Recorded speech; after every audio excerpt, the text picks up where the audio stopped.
think there are several angles to the Abbah Kyari story.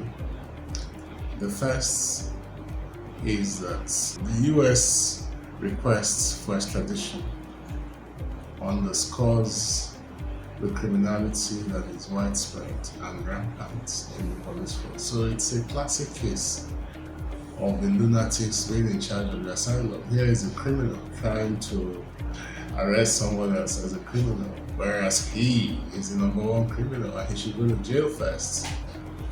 But of course, we see a lot of that in Nigeria. People who are supposed to be behind bars pretending to be legitimate law enforcement officers. He personifies that. That's one aspect. But the second aspect, which is his drug trafficking, is also not surprising because it's just another type of crime. We know that these so-called law enforcement agencies are criminals. They engage in all sorts of criminal enterprises and activities. But there is a footnote to that, which is that it is not at all clear that the drug trafficking allegations are more than a diversion. It's entirely possible that has been cooked up, the allegations have been cooked up so as to frustrate his extradition to the US. Because the funny thing about people who think they are clever, whereas they're not, is that they think they alone are right. So of course, if you have a request for extradition and you can show that the subject of extradition is facing prosecution in the local jurisdiction, then that could provide you with legitimate ground for refusing to extradite. In the case of Abbah Kyari, of course, we remember that the Attorney General had said that there was a prima facie case against him. And almost immediately he said it. They came up with this somewhat fantastical allegation. Of course, it is possible that he was engaged in drug trafficking, but the timing raises some suspicion as to both the integrity of the allegation and as to the honesty of the entire enterprise. And I won't be surprised if it turns out that the drug allegations have been used deliberately to frustrate his extradition to the US, because that's how criminals in uniform act. As I said, they are all criminals wasting public resources in the so-called fight against crime.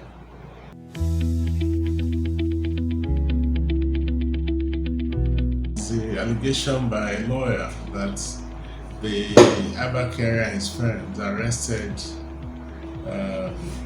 someone who was entirely innocent, and they took the guy's ATM card and forced him to give them the PIN and emptied his bank account. They took over 800,000. So for both those things, as far as I'm concerned, they're just variations on the same theme. So you see, the theme is lawlessness, impunity, criminality, and then there are a number of examples. We look at the hush puppy one example, the drug trafficking is another example, the fact that they took this guy's ATM and emptied his account. That is very common. People know that all the time because often police officers will stop you and escort you to the ATM to go withdraw money and give them.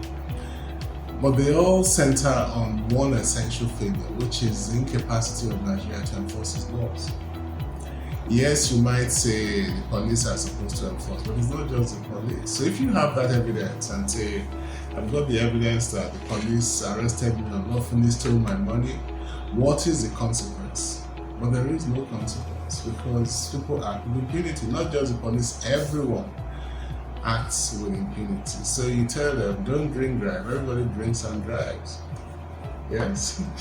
There is curfew at 9 p.m. Everyone is out partying at 10, 11, 12. Nothing will happen.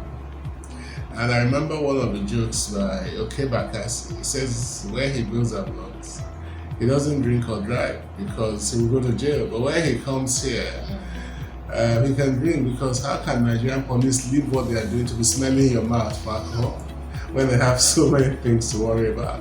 On the contrary, you can just give them the remnant of your Hennessy and give them some money to buy cigar or Indian hemp to enjoy the Hennessy with. And once you do that, you're off. So of course it's a caricature of the police, but it conveys an essential message about the impunity and the lawlessness which characterizes the society.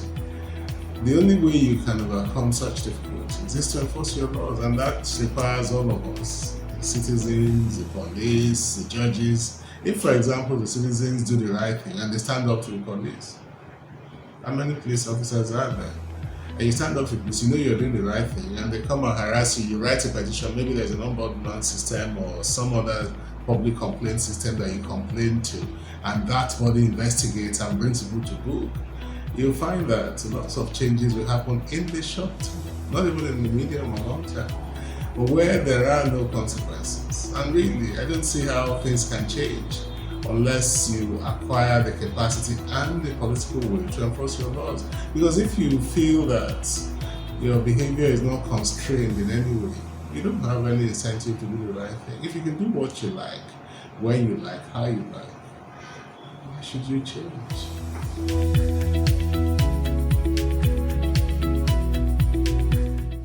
Yes, diabetes by itself is not a ground for bail. There are many sick prisoners on remand. If illness, not even a serious illness, was a ground for bail, there are many prisoners who concoct illnesses and get released. I saw that, at least I saw in the press, that they said he was of ill health, so that's the ground for his bail application, which to me seems very inept, because Abbah Kyari would not have allowed anyone on bail, on his bail, on the basis that the person was ill. Why does he think that a different consideration should apply to him?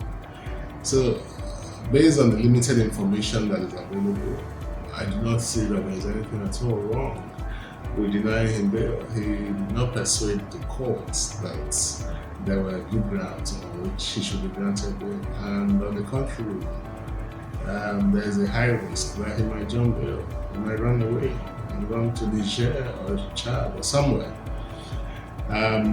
Notwithstanding that he was a fairly high-ranking police officer. But one of the things that they haven't questioned is what is the source of his wealth, because I saw pictures of his house and nobody has said anything about how he's able to live so ostentatiously as an ordinary deputy commissioner of police. How much is his salary?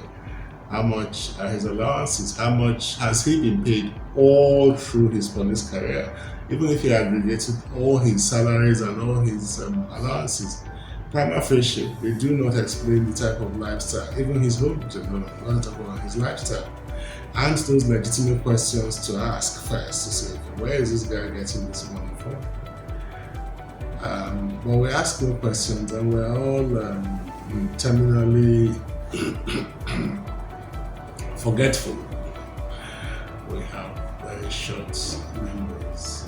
I think next week everyone will have forgotten about Abbah Kyari. There will be some other scandal, and all you journalists will be following the scandal, and they will let Abbah Kyari off the hook, and then he will go to court. They will grant him bail. There won't be any reporting, and people won't know that Abbah Kyari is in his house. Even for all we know, Abbah Kyari might even be in his house. You know, it's entirely possible that he's in his house, and they're just going through these motions of bail and no bail, so as to give the impression that he's being detained somewhere. He might be under house arrest, so he's doing everything in his house. And there are some NDLA people outside his gates guarding him. Yeah. Whereas you see very distinguished Nigerians being put in prison. So the country is messed up, and the country just needs to enforce laws. Often people misunderstand the nature of public power, and they think public power is to do private favors.